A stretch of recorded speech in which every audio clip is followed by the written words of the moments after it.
If you asked me a month ago about my life, I'd paint you a picture of suburban bliss with my wife of nearly 2 decades, Julia. But under the glossy veneer, cracks had begun to spread, dark and deep, spurred by her sudden late nights and unexplained absences. Our home had become a stage. Every smile she offered me felt rehearsed. On a particularly crisp Thursday evening, Julia, pecking at her phone, announced she'd be out late again.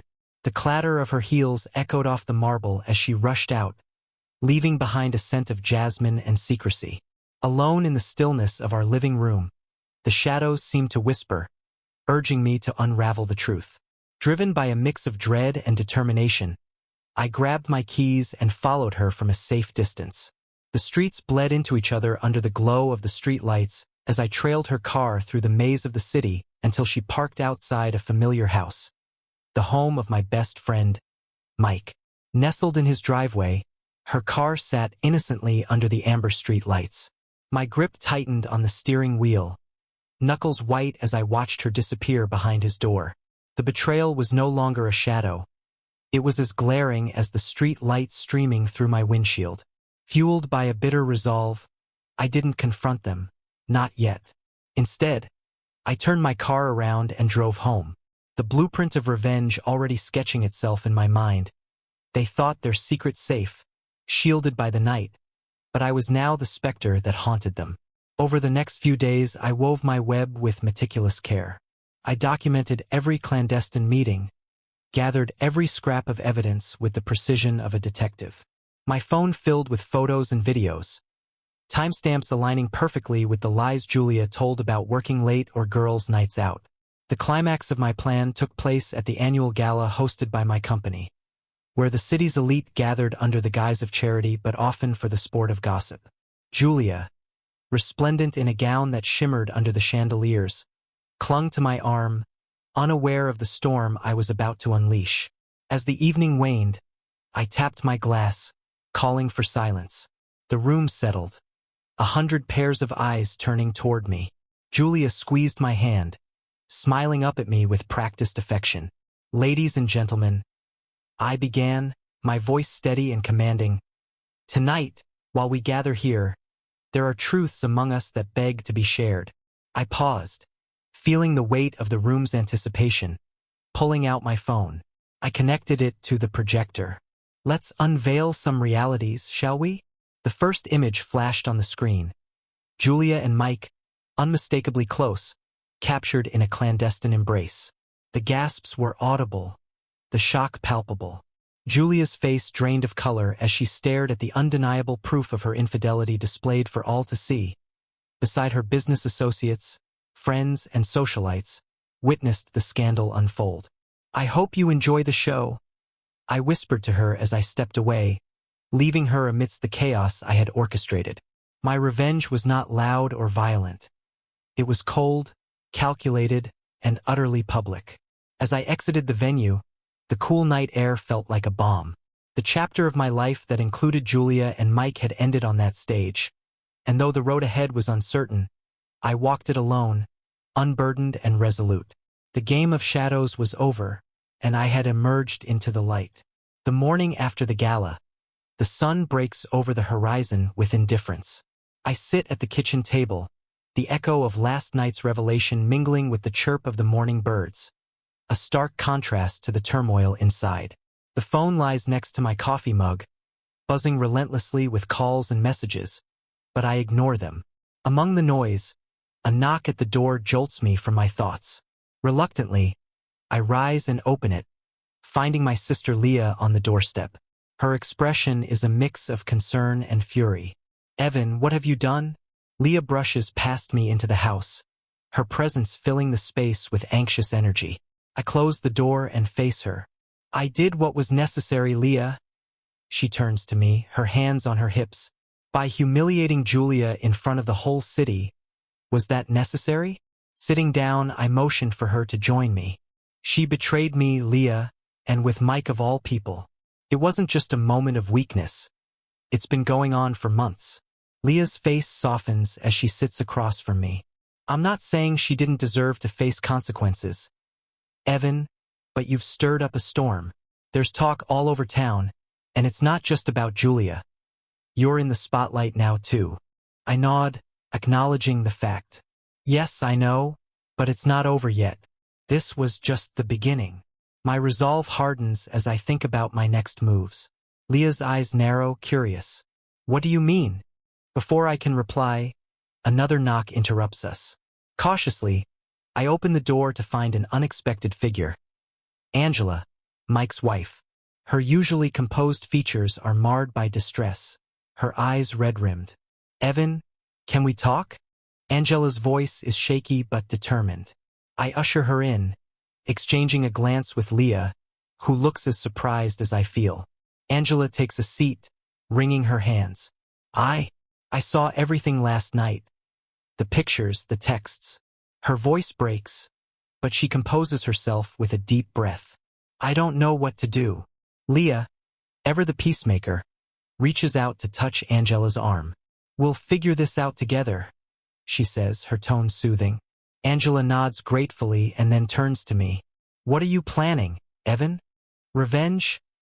I lean back, considering how much to reveal. Mike betrayed me as much as Julia did.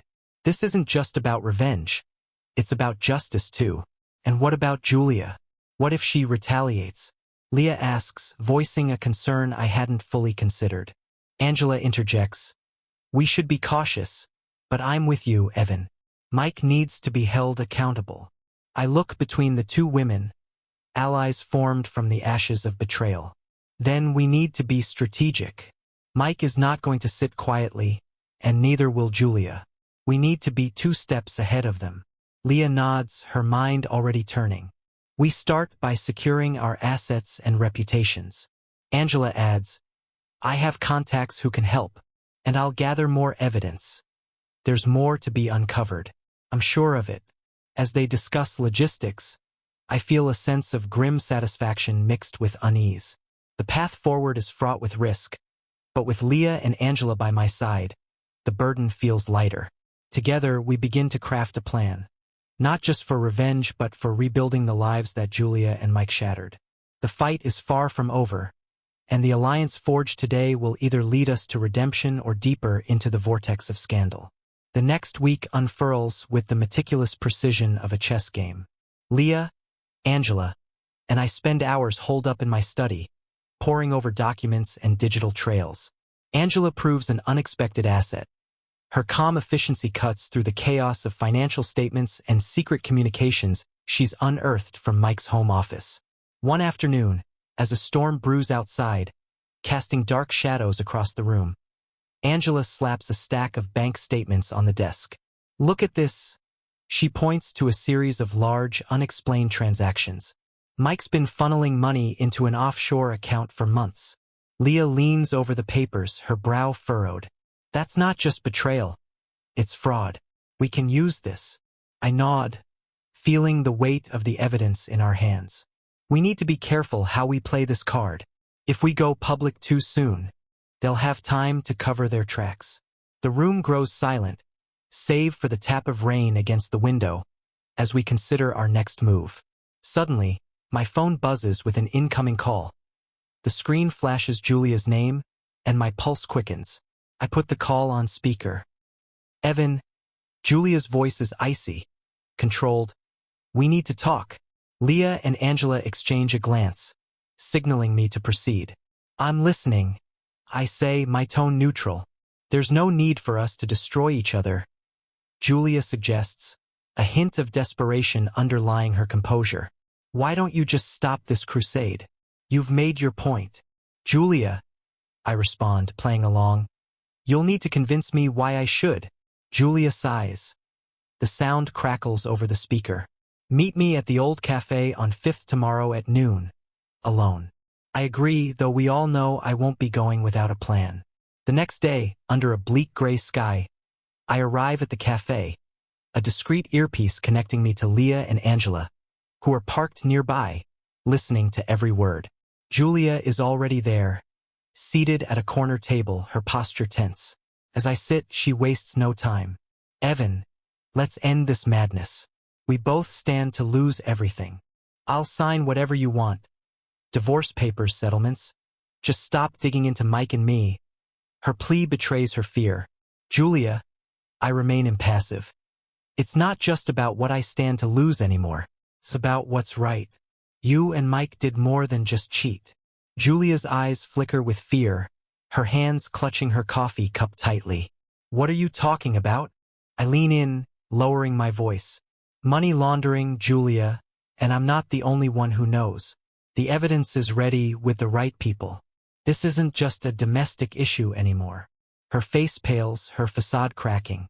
Evan, please. I stand, signaling the end of the meeting. I'll see you in court, Julia. As I walk out, my phone vibrates with a message from Leah. Well done. We're on track. The pieces are moving into place, each play bringing us closer to a checkmate. My heart races, not just with the adrenaline of confrontation, but with the nearness of justice for both Angela and myself.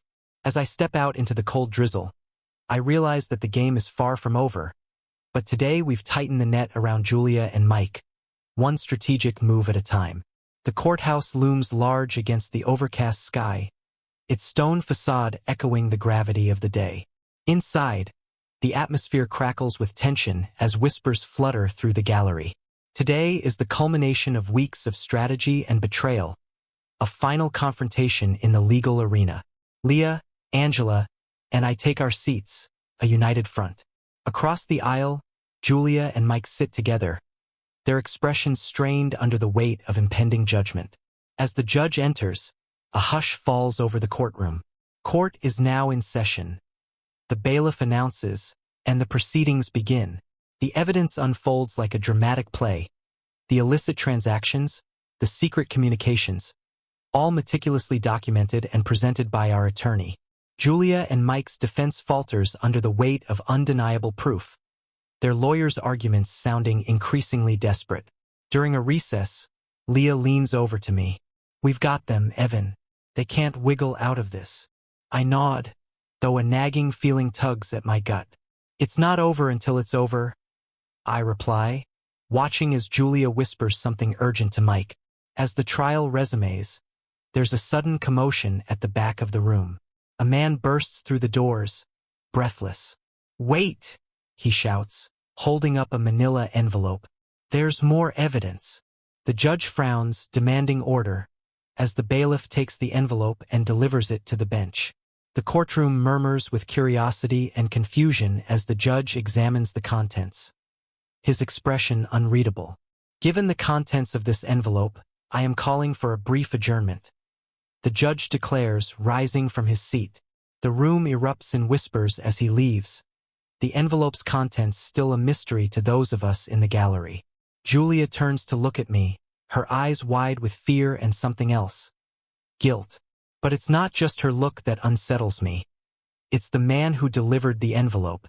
His gaze meets mine, and there's a flicker of recognition. When the judge returns, he calls the court to order. We have new evidence that claims another dimension to this case, he announces, holding up documents for the room to see. These are not just transactions and communications. They include threats made against Mrs. Julia Larson by an anonymous source, threatening her if she did not comply with certain financial demands. The courtroom gasps, and I feel Leah's grip tighten on my arm. I stare at Julia, the pieces clicking into place. A manipulated game far beyond simple betrayal. Julia stands, her voice trembling as she addresses the court. I admit to my part in the financial misconduct, but I was coerced under threat. These threats began shortly after I ended an affair. I was too afraid to come forward. The room is silent, processing her confession and its implications. Mike looks at her, betrayal written across his face, now understanding the depth of the manipulation. The judge nods solemnly. Given these revelations, we will need to reassess the evidence and motives in this case. Bail is granted until a full investigation is conducted. As the crowd disperses, Julia approaches me, her posture that of a defeated adversary. Evan, I should have told you about the threats, but I was scared. I look at her, the anger softening as I begin to understand the complexity of her situation. Why didn't you trust me? She shakes her head, tears in her eyes. I thought I could handle it on my own. I was wrong. Outside the courthouse, Angela, Leah, and I gather, the weight of the day's revelations hanging heavy. What now? Leah asks. I look back at the courthouse, considering the twisted path that led us here. Now we help the investigation and we rebuild. Not just our lives, but a better, truer understanding of what happened. As we walk away, the truth, with all its painful complexity, settles around us, promising not just closure, but a new beginning. In the game of deceit, the final move was not one of revenge, but of unexpected redemption and a deeper understanding of trust and forgiveness.